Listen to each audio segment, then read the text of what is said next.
start, Huw? Do you like to start? Yeah, yeah, of course. If you, maybe you can start with the first, explain a bit about your path from mathematics to philosophy. You started as a mathematician, didn't you? Well, yeah, so when I went to university as an undergraduate at ANU in Canberra in Australia in the early 70s, I thought naively that I wanted to be an astronomer. So I thought I should study pure and applied maths and physics, and I had to do 4 subjects in first year. So for some reason, I chose philosophy. But then I went on to do, well, my second year, I did pure maths and physics. I didn't enjoy the applied maths, which was, in my view, taught in a more boring way. And at ANU at the time, there was a very lively young pure maths department. I mean, most people were in their sort of early 30s.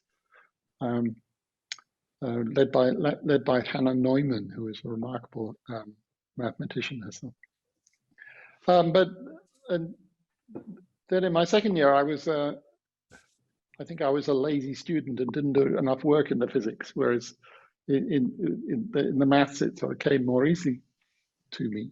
So I was doing better in maths than I was in physics, and thought, oh, I'll just do pure maths, forget the astronomy. But then I had to make up my degree in some other way. And because I'd done first year philosophy, I could do an extra couple of philosophy subjects. And then that was philosophy of science and logic. And at that point, I started to get hooked. And it still took me some time to make a transition. And there was this very fortunate factor of meeting a young, at that point, young Cambridge lecturer in philosophy who was visiting ANU in my final year. And he said to me, had you ever thought about doing philosophy instead of maths? And those sorts of things are very influential, of course, at that age. And so, well, it still took me another couple of years, and I went to Oxford to do maths first, but then ended up going to Cambridge to do a PhD with this person, Huw Price, who was later held the chair that I've now held. And that's how I became a philosopher. But I never completely lost interest in the in maths, and especially in the physics. And so some of the issues that we're going to talk about tonight illustrate the way in which, at least in some sense, I've managed to maintain contact with some of the issues that interested me back then. So shall we start with how do you like to start? Time or? I'm in your hands. Oh, okay. What I thought is that many of the topics you discuss in your works on error of time and also the Boltzmann bomb, and the most fundamental issue is time. And I think many of us here who are not philosophers or physicists will think of time of like a ticking clock, which starts when you get born and stops when you get die and goes all in one direction. That's kind of the feeling we have now. So maybe you can talk a little bit about other aspects of time. Well, it's a good place to start. And one way to get into those issues is to think about ways in which time seems to be different from space. I mean, one of the familiar ideas in the 20th century, coming especially from relativity theory, is that, well, in some sense, time is just another dimension like space. But on the other hand, time seems obviously different from space. And we can distinguish, I think, at least 4 ways in which that seems to be so. One is that it seems to many of us that the present moment is special in a way that the present point is not special. I mean, here is different for me even for all of you, and all of you have your own individual heres, but we're all sharing the same now, more or less, give or take a few lags. And so it's easy for us to have the idea that the present moment is an objective feature of reality in a way in which the present point in space is not. That seems to be one difference. Another difference is one you alluded to, that time seems to have a dynamic quality. It seems to flow or pass in a way that doesn't seem true of space. Another, or the remaining 2 are both related to the apparent directionality of time I mean, we think that there's a big difference between the past and the future, and that the past seems to us to be fixed and immutable, but the future seems to us to be open. I mean, that's a huge difference. And so, again, we have the question as to whether that's a feature of reality or whether in some sense it's a feature of our perception. And then the last one, perhaps the one most closely related to your characterization at the beginning, is the sense that time has a fundamental direction to it in a way which space doesn't. I mean, if we think of a spatial direction like a road running east and west, we can distinguish the two directions, but from the universe's point of view, there's no deep difference. Whereas in the case of time, we have this feeling that somehow there's a deep directionality to time. So all those are four ways in which time seems to be different from space. But for all of them, you can ask the question as to whether that's really a difference out there in the world, or whether in some sense it's a matter of our human perspective on time. And that's a very deep question, which isn't resolved by any means, either in philosophy or in physics. And so in physics, as in philosophy, you can find people on both sides on all of those questions. And it's helpful to put it in context as part of a bigger question, which in the history of philosophy goes back at least to the 17th century when philosophy and physics diverged. But in the 17th century, people like Newton and his forebears, Galileo and so on, and the philosophers, well, philosopher-scientists, people like Locke in Oxford, they were thinking very much about the question as to what's really there in reality and what is put there from the human perception. Galileo writes about that and says that taste and color and sound have their residence solely in the sensitive body, as he says, meaning they just come from us, they're not out there in the world. And what was out there in the world was thought to be the kind of things that the new physics was talking about, mass and length and things. And I think these questions that we started with about time are very much of that same character, but they're not yet settled. And that's one of the fascinating things about the subject. They're still very much open for debate. So I mean, one of the amazing things which has only become really fully, not fully, but like where I went into it more depth by preparing for the discussion with you, is this link between the aspects of time which are studied and the origin of the universe via the second law of thermodynamics, which is an issue which I think came up first around 1896 by Ludwig Boltzmann, who is my great-grandfather. So you have this kind of connection there. And he was thinking about that. Also, of course, he didn't know about the recent developments now about the origin of the universe, which were done by people like Hawkins and others, and which are very deep in your work as well. So maybe you can. Yeah, well, I mean, I'd like, with no disrespect to your great-grandfather, I'd like to back up just a little bit further into the 19th century. Mm-hmm. So by the middle of the 19th century, or the middle of the 19th century, you had the beginnings of the science of thermodynamics, which was originally a very practical problem of how you get the most work out of how to optimize steam engines. Exactly, and get work out of lumps of coal. In some ways, the beginning of the mess we find ourselves in now. But one of the things that, looking at a higher level, one of the things which was sort of coming into view, although in one sense it had never been out of view, in one sense it was always obvious, was the fact that there are many processes in the world which have a directionality to them in the sense that they happen in one direction, but not in the other. And lots of ordinary processes like eggs breaking and milk mixing into coffee and things of this kind. They're normal in one direction, but highly abnormal in the other. Yeah, Feynman, I think he says that by looking at most movies, if you look at them backwards, you know something is wrong. Exactly. But then, and so these these processes like that were being brought under the umbrella of thermodynamics, and especially the second law, which was characterizing all of them as processes in which entropy, this new term that was introduced, was increasing.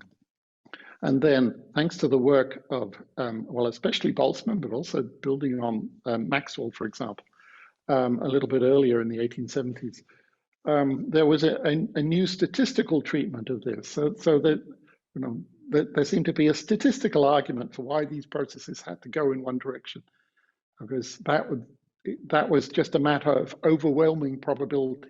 Like if you start with a deck of cards, all neatly arranged in suits, and then shuffle them, they'll all get mixed up. And perhaps Boltzmann's greatest contribution was, or one of them was the sort of mathematics of that.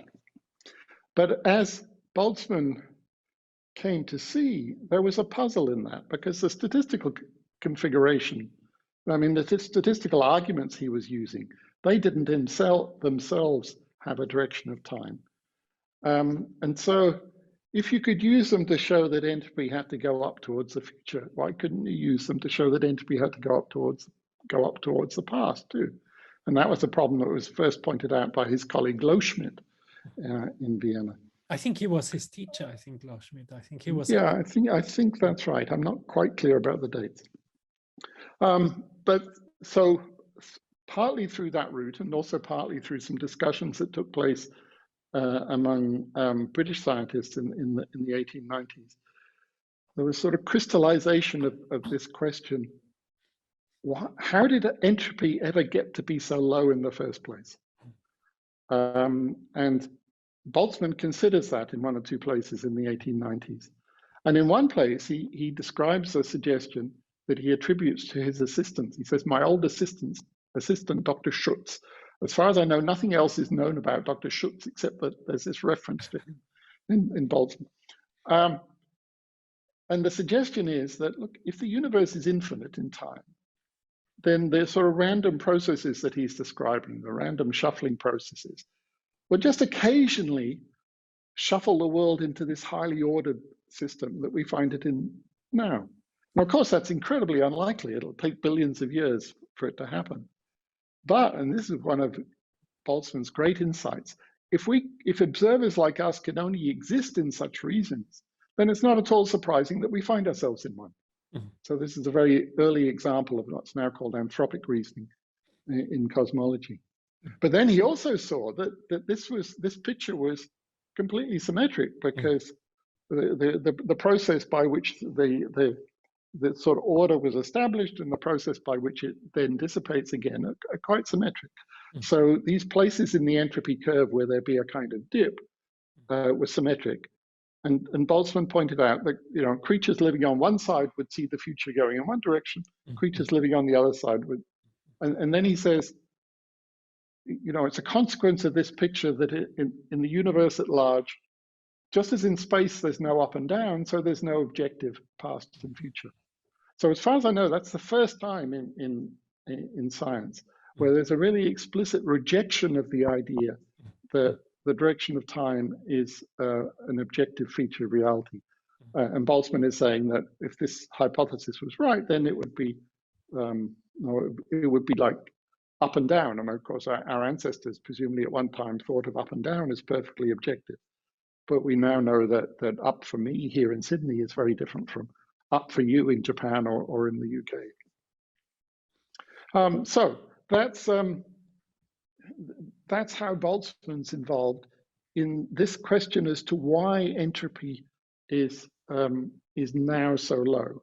And then what happened after that, I mean, particularly in the 1920s, where along came Hubble and the model of the expanding universe. And another Trinity man, Sir Arthur Eddington, linked these two things together. He could see on the statistical side the need to have what he called anti-chance, something highly unlikely at the beginning. And he says something like, the neatest thing to do is to sweep it all up in a heap at the beginning of time. Mm. So once you've got the idea that there's a beginning of time from cosmology, then putting all this low entropy there seems like a natural thing to do. And then sort of decades later, in the work of people like Roger Penrose and Stephen Hawking, there were more sophisticated ways to try to derive that from cosmology. Though I still think it's still not clear how it's done. And there are some new proposals relatively recently by Penrose, which might provide a solution. Roger Penrose. He has a brother, yes, I think, who is also working in that field. Is that Oliver? Oliver? Yes, that's right. I saw, preparing for a discussion with you, I found some of his works also on. Yes, so there are some pieces, quite early pieces from the 60s, which are relevant by Oliver Penrose. But I think one factor or one point also which belongs in there is Einstein's work of relativity, of course, which also tells us that the moment in time, as you mentioned before, is not the same for everybody, no? So exactly. Future and past might be different for you than for me if we move at different speeds, for example. Yes, exactly. So that was a major move in physics, which chipped away at the idea that there was this kind of common now. And another factor of Einstein is of course relativity. And gravitation, force of gravitation also plays a role here. Maybe you like to mention. Yes, well, I suppose you can connect that to, I mean, another of the aspects of the sort of the intuitive idea of time. We have the idea that time flows, but of course, one of the consequences of relativity theory is, if that's true, it doesn't flow at the same rate for everybody. It flows in different rates in different places. Maybe next, I think we could talk about this a bit more about entropy, because entropy is such a mysterious concept, no? And maybe every one of us here, I think, has heard about entropy, but everyone will understand something different. And today is actually the birthday, the 105th birthday of Claude Shannon. And Claude Shannon, he looked at information content of communication channels.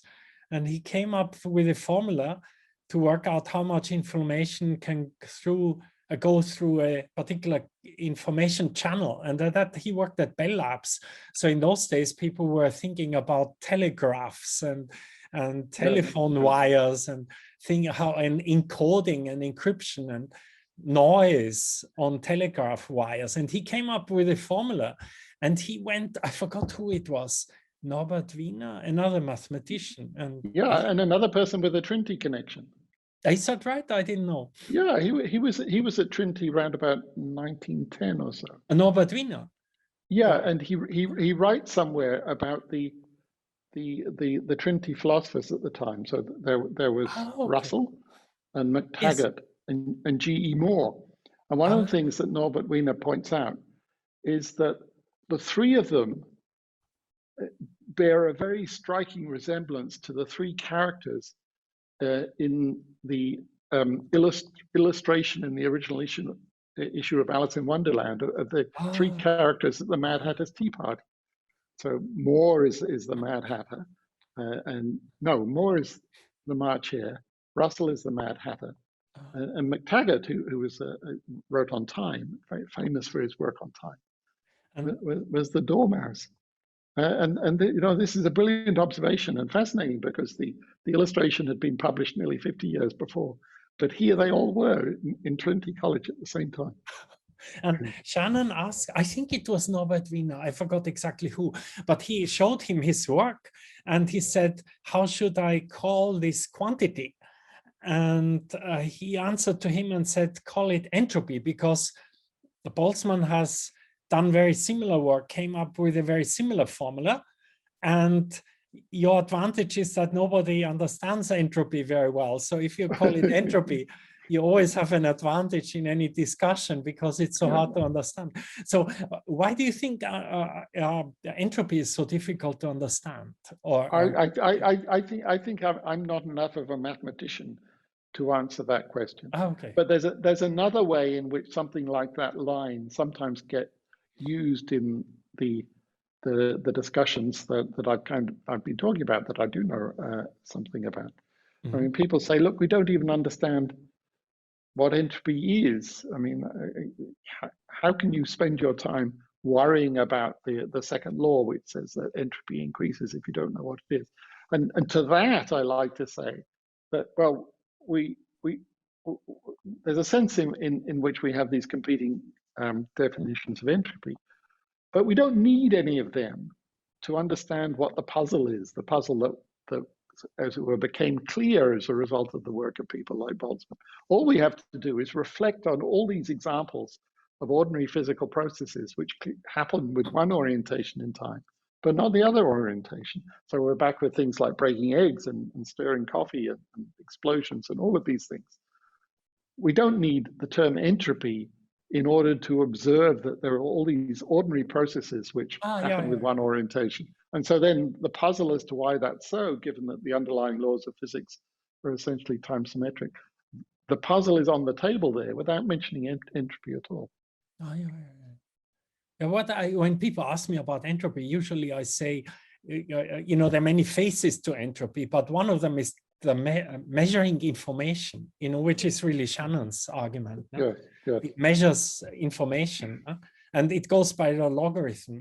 And actually, well, we can talk another time. So, okay, maybe the next point is, or the last point, because we'll keep track of the time, would be to talk about one of your most recent papers, or your most recent paper about Boltzmann's time bomb. Why do you say it's a time bomb? It's not, that's not a particularly recent paper. I mean, that's a paper from about 20 years ago. Really? Yeah, so maybe you found, maybe there's a copy of it on the internet somewhere, which has a more recent date. Okay. But I mean, as I said to you in an email, it's one of my favorite titles. Yes. But the bomb that I mainly had in mind was the point that I mentioned in the beginning, the suggestion that there's no objective direction of time. Okay. And I really think that in a sense that was Boltzmann putting a bomb under our traditional intuitive conception of time, how reality is, in much the same way that Copernicus put a bomb under our conception that we lived at the center of the universe. So maybe before we have a discussion with, Could I bring one other thing into the discussion here? Of course. Which I want to bring in partly because it has Boltzmann's name on it, and so through you, I want to sort of honor Boltzmann by mentioning it. I mentioned his suggestion that we might just live in a kind of accidental fluctuation. The universe we might have benefited from this sort of random shuffling of the cards, which has got things in this very neat order. The problem with that idea is people came to realize, and again, I think the first person to appreciate this point was Eddington in the late 20s. If you think of how much, let's put it like this, how much luck is required to get creatures like us, how much low entropy is to get creatures like us, it's a lot less than is required to get the history, because we think we live in a world which has a traceable history going back billions of years when entropy was much lower. But if you're just doing this by random shuffling, by far, and again, it's a matter of logarithms and so on, so the numbers here are vast. By far, the cheapest way to do it is for there just to be a small fluctuation, which, as Eddington puts it in his characteristic way, is just big enough to produce a few theoretical physicists who can then make observations and think, oh, look, we live in this space. So, and these ideas of brains who just sort of fluctuate out of randomness, they're now called Boltzmann brains. because it's a consequence, although Boltzmann didn't see it himself, it's a consequence of that picture that most observers won't have the kind of histories they take themselves to have. They'll just be these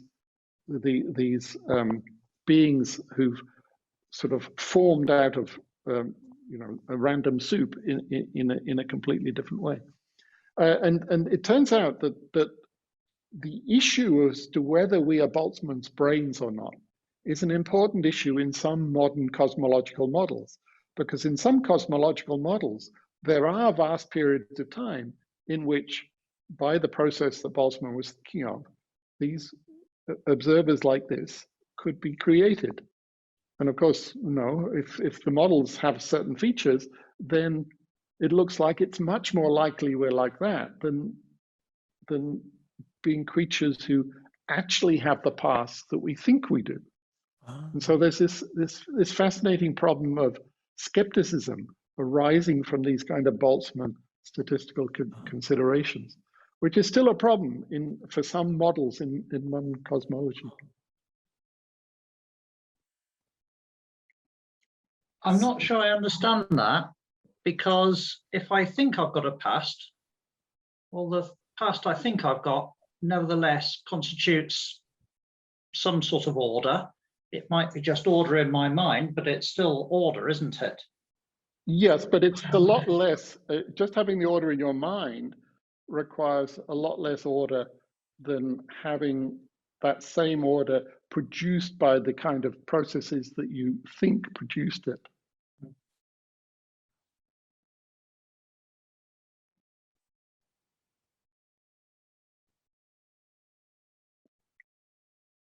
Can I ask a stupid question? So is the past not there?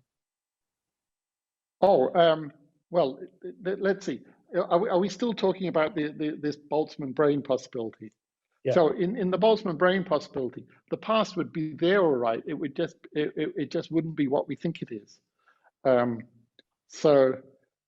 mean, it's not quite like this, but well, actually, it is like this. So think of what happens to a sort of brain or a body like ours, kind of alone in space. We'd soon decay in some way.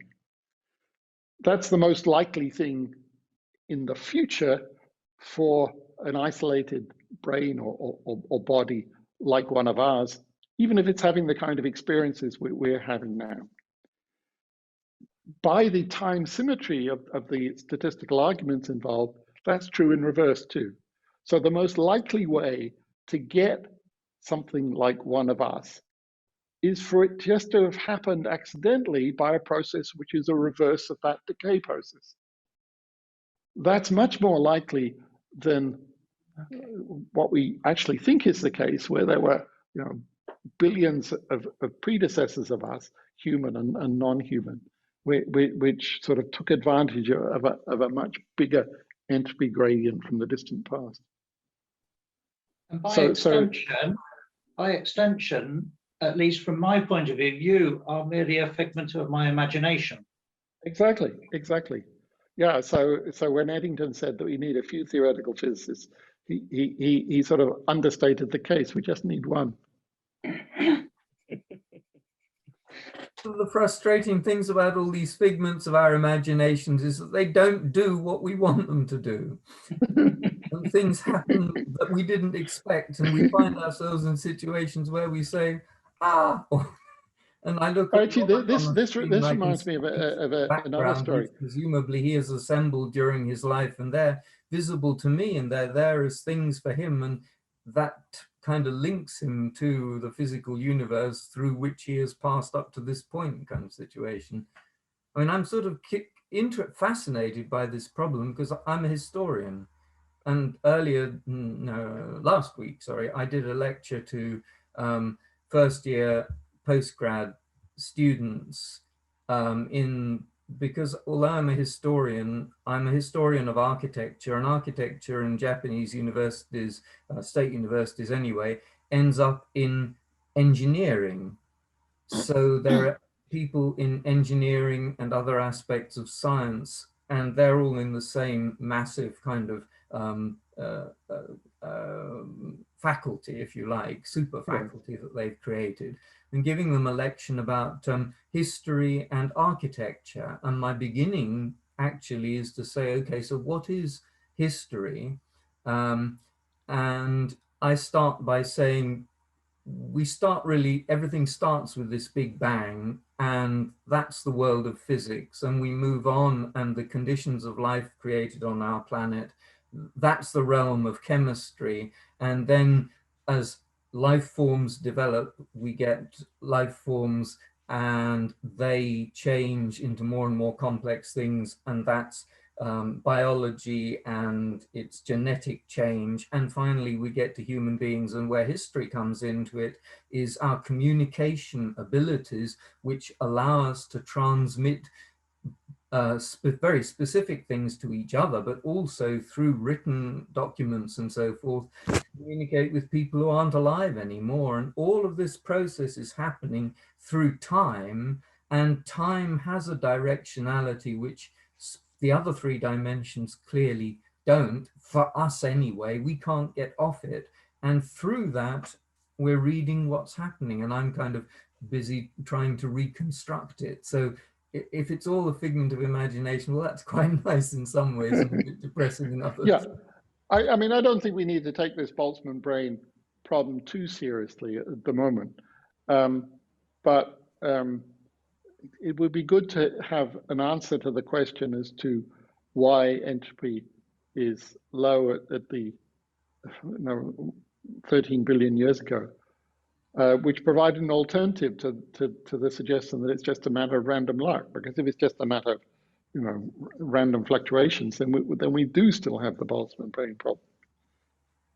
But it occurred to me, actually, this is taking things in a slightly different direction, but it occurred to me that there are physicists who do deny the reality of the past for other reasons.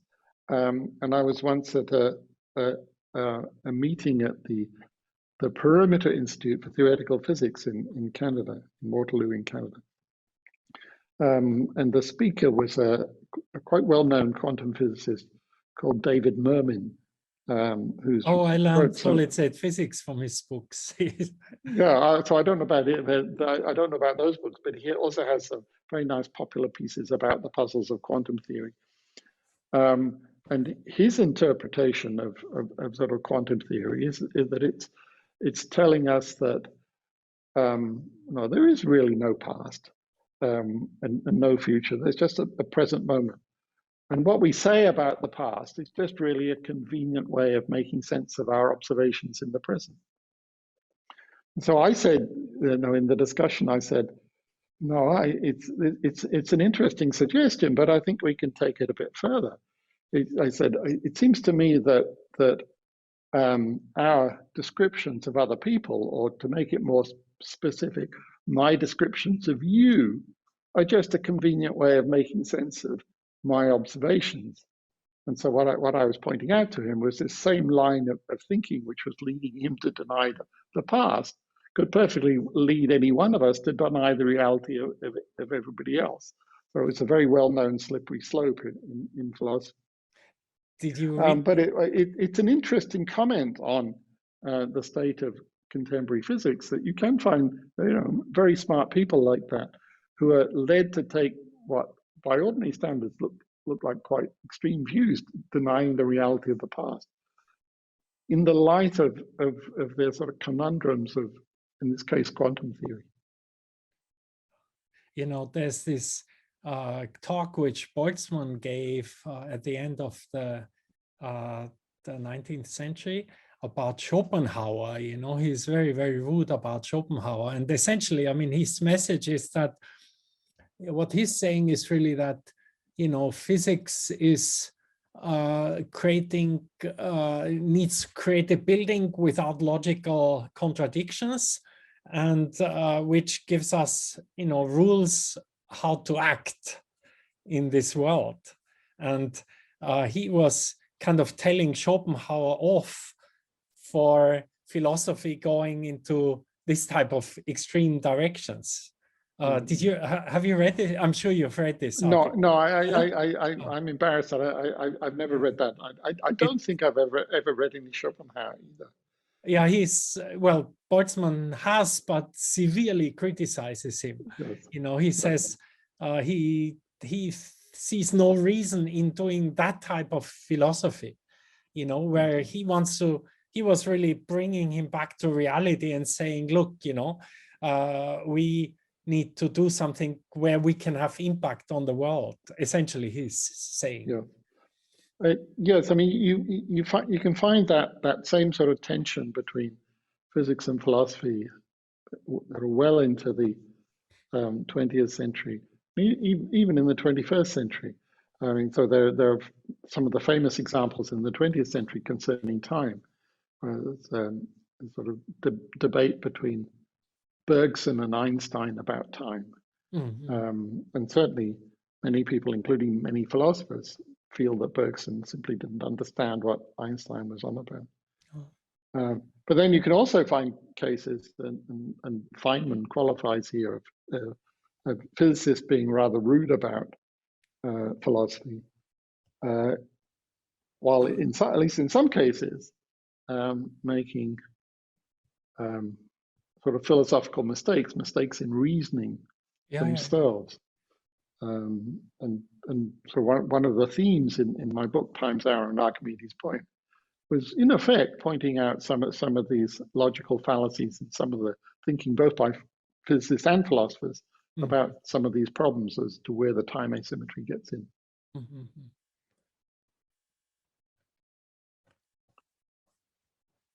Yeah, Boltzmann, he was both philosopher. He was saying about himself, he was saying that he is a German mathematician. That's how he was describing himself. German in the sense, I mean, of course, Austrian, but German in the sense of culture and language, because at that time, Austria was a very big empire, and German part was, today's Austria is the German part of the big Austria, and so he saw himself as a German. So he wrote this wonderful book article about a German professor's trip to the El Dorado, where he was describing his travel to California, and he was describing himself as a German mathematician visiting California.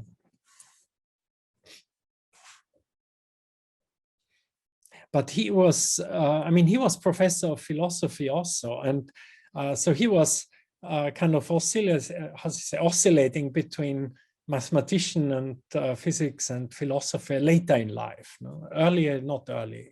He wasn't a philosopher earlier in life. But from maybe 1895 or onwards or so, he started to think more about philosophical issues. And he gave this lecture course on philosophy as well,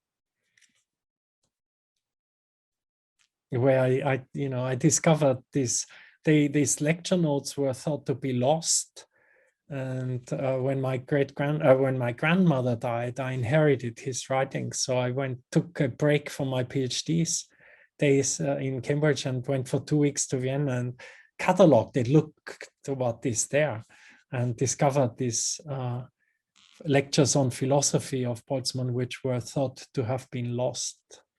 Yeah, no, that's a wonderful contribution to intellectual history right there. Oh, yeah. It was very funny because I was a PhD student and they invited me to give a talk in Vienna at one of the conferences on Boltzmann. And, as a PhD student in Cambridge, I was always used to have poster sessions in conferences, which nobody looked at very much really. And in Vienna at this Boltzmann conference, I had the primary talk right after the Minister of Education of Austria. So, but that is quite important, and it's interesting how. I wonder if I could ask something about Trinity philosophers, in the sense that I've just been reading the biography of Ramsey. Oh yes, it's a wonderful book, isn't it? Sorry? It's a wonderful book. It's great. Cheryl it has a sort of rumbustious character to it.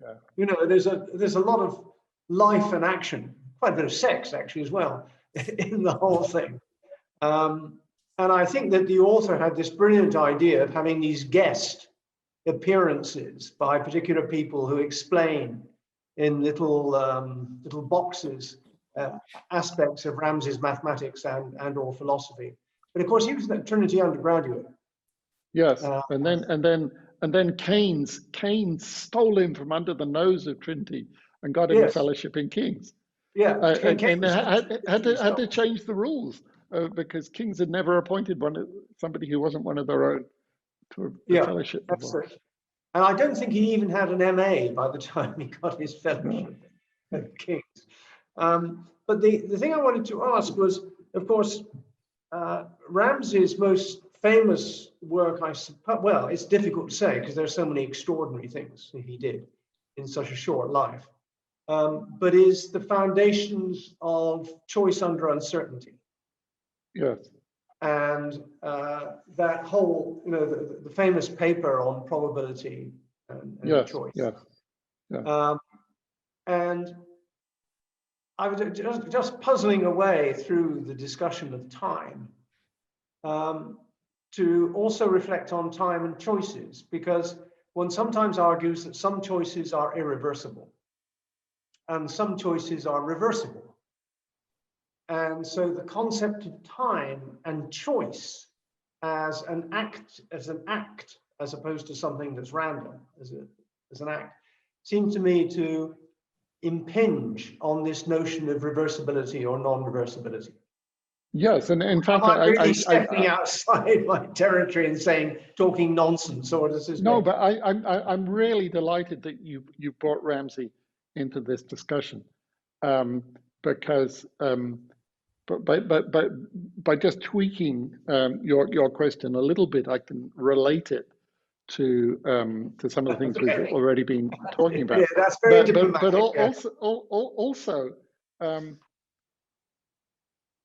also, I get to mention what, from my personal point of view, is the most interesting part of Ramsey, and this is in one of the little posthumously published pieces called General Propositions and Causality.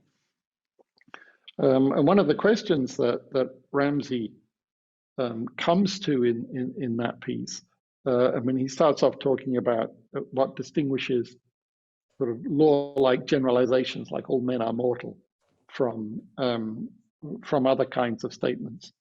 But leaving that aside, he then gets onto causal laws, and he comes to the question as to the difference between the past and the future, the thing I mentioned at the beginning, our sense that the past is fixed and the future is open. And he says, well, where does that come from? And he immediately shifts in a very characteristic way to thinking about the psychological aspect of the problem. So he says, let's think about our causal beliefs. And he gives an analysis of that difference in terms, in effect, of what we would now call the subjective probabilities associated with the perspective, crucially the perspective of an agent who takes themselves to be able to make certain things true or false. And he goes on to say that from the situation when we are deliberating seems to me to arise the difference between cause and effect. So another one of the big philosophical problems in this area is about causation, and that seems to be time asymmetric too. We think causes precede their effects. Where does all of that come from? He is Ramsey giving us an answer to that question and putting it all on the psychological side and tying it crucially to this perspective of an agent. You see how this connects to the point you were making. And some of that had been done before, but notably by David Hume. Hume had said that there was no real causal necessity in the world. It was just expectation in us formed on the basis of habit. But Hume left out the role of the agent, and that was the new ingredient that Ramsey put into the picture. And in my view, it's a completely fundamental contribution, and it's one whose importance has been vindicated in the last 20 or 30 years by a tradition in the study of causation, now often called interventionism, which in a sort of mathematical way links the notion of causation to sort of intervening in a system from the outside. I mean, this must be a familiar notion from economists, because it's a sort of formalization of thinking that comes naturally to economists. I have to, when John, when you asked about decision making in terms of as an economist, I immediately have to think about Kahneman on decision making. You know, he's a Chicago economist, I think, or psychologist, and he has this work on saying that when we take decisions, we have like a fast brain and a slow brain. And when we are in the fast mode, we take different decisions than if we are in the slow mode. Yeah. Well, the extraordinary fact of Kahneman being appropriated by the economists, I think, is a demonstration of some of the failure of economics these days, in the sense that economists are having to reach outside their subject to try to find interesting ideas to replace, for example, the rather discredited notions of utility, which have underpinned a lot of economics up until that time, and constrain maximization and so on, as opposed to some form of conception of human behavior. Maybe I taking this away from. Maybe I misunderstood from what you're saying, but taking ideas from outside one's own field isn't a bad thing. No, I agree. It's a very good thing, but it is interesting that if you look at modern economics, I'm going at it. There's lots of this notion of taking things from outside the subject. Of course, because of some central, the core is unsound. The core is not holding. That's what's happening. Oh, that's what you want to express. Oh, okay. You mean economics needs to be put on a stronger foundation, you would say? Yeah, I mean, the sort of mathematical core, the logical core, is falling apart, if you like. Really? Because of that, in sort of pure theory, there's this grasping for other secure grounds from which to bring into economics discussion. Sorry, it's interesting to hear you say that. I mean, from the outside, I would have thought the problem was more that people were becoming more and more skeptical about the links between the highly formal theory and the real world. Not that. Well, it all goes back to Trinity, Huw, and it's someone who you, as a philosopher, would have come across. It's Piero Sraffa. Oh yes, of course. Sraffa's work on economics is still, to use a word that you brought in, a time bomb in the center of theoretical economics. Oh, well, that's interesting, because I didn't know that about Sraffa. But what I did know is you probably know the famous story about Sraffa and Wittgenstein. Yes, exactly. I mean, maybe everybody with a Trinity connection knows this, but just in case some of you don't know this, I mean, Sraffa was one of the few people that Wittgenstein would talk to. Wittgenstein was notoriously antisocial, and this, if this happened at all, it must have happened around in the sort of late 20s, early 30s, around the time when Wittgenstein was changing his mind about philosophy, so giving up the very logical, analytic, reductive picture that he'd had in the Tractatus, and moving to something different, a view involving a much more pluralistic conception of what we do with language, and Ramsay was obviously an important influence on that. But the story is that, I mean, in the 20s, Wittgenstein was talking about the logical form of statements, and the story is that Sraffa turned to Wittgenstein and said, "Show me the logical form of this," and then made some sort of Italian obscene gesture, which is clearly, I mean, it's a conventional meaning-bearing act in the same way that a speech act is, and yet equally, obviously, it doesn't have a logical form. So it's a very good point to make. There's a sort of long detour I could get into about Sraffa and pizza. I don't know if we have time for that. It also involves Amartya Sen, who was a student of Sraffa's. Gerhard, you're in charge. Can we go on a little detour? From my point of view, the previous discussions went on for two hours and longer. So, but I think you have other. I think you have. Yes. It's past 9 here, so I think 2 hours might be a bit much. I leave it to you to tell us when. Let me tell you my little my little pizza story. So when I was first in Cambridge 9 years ago or so, one of the things I missed coming from Sydney was good pizza, because we have wonderful Italian, proper Neapolitan pizza in Sydney. So at one stage early in the process, before I got busy setting up other things, I had this plan of setting up a pizza restaurant. It's a very simple model. You have to find a pizza chef from Naples, but otherwise, you just have a short menu and people don't take long, and it's a very good business proposition that would obviously do well in Cambridge. And I got as far as thinking about what I could call it.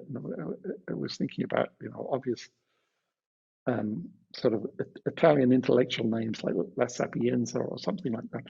But then I thought, Sraffa, that's the perfect name, because give it a Trinity connection, even a philosophy connection through the story we've just told. And it's very nice and sort of punchy. So I thought, well, if I do set up my restaurant, I'm going to call it Sraffa.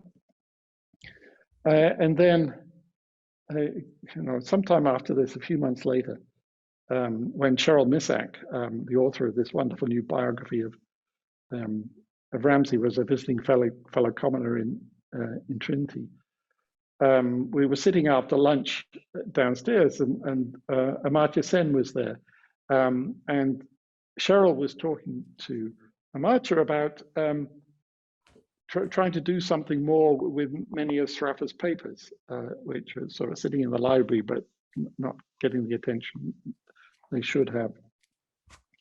And so Amartya started telling stories about Sraffa, and he said, the first thing that Sraffa taught me was how to make a good ristretto. And so I thought, well, this is my cue. I'll tell Amartya about my pizza plan. So I told him the pizza plan, said I wanted to call my pizza restaurant Sraffa. And Amartya said, but Sraffa didn't like pizza. And you can imagine how my face fell at that point to be being told by Amartya Sen that his teacher didn't like pizza. But then I had a great thought. I said, do you mean he didn't like Cambridge pizza, or he didn't like pizza? Because those were obviously two very different things, especially at the period that we were talking about, but even these days. And Amartya said, I have no evidence for the latter.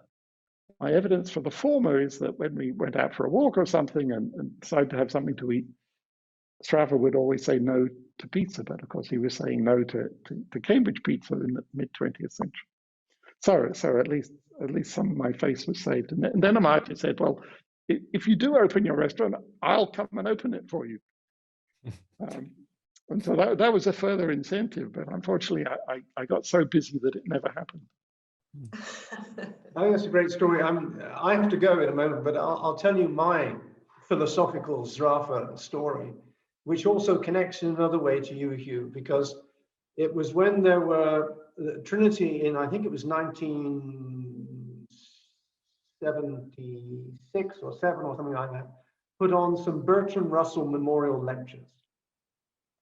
And the lecturer was Noam Chomsky. And Chomsky was invited both to talk about the theory of language and then also to give a political lecture. It was felt it would cover both aspects of Russell's life.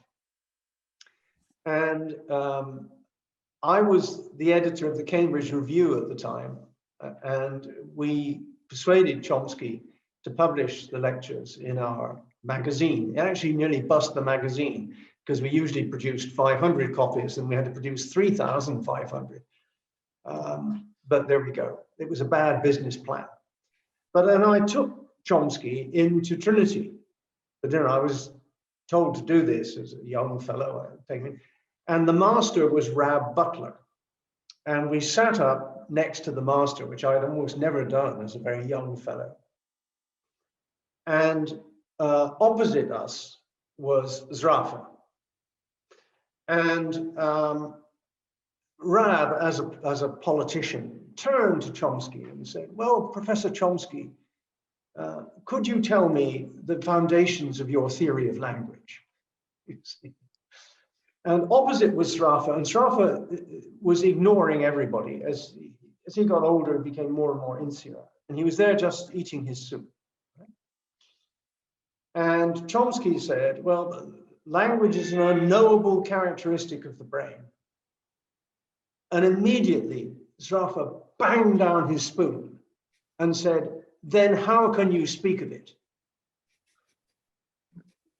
And everybody was stunned into silence. And Zrafa went back to eating his soup and ignoring everybody. Trying to change the conversation. So it was sort of quasi-Wittgenstein-esque moment. Yes, yes. Yeah, they obviously had something in common. Yeah, and then Chomsky said to me, "Who's that?" That's wonderful. I said, "It's Zrafa," and he said, "Oh my God." So there we are. That was my sort of Trinity story, connecting these things. Huw, I think, thank you so very much. I think you have told me that you have the next appointment coming up now. Is that right? What I actually meant was I had a series of admissions interviews earlier in the evening. So I've had quite a long evening. Okay. These are admission interviews for a new master's course on AI ethics and society that our center is setting up. Well, thank you so very much for this fantastic discussion today.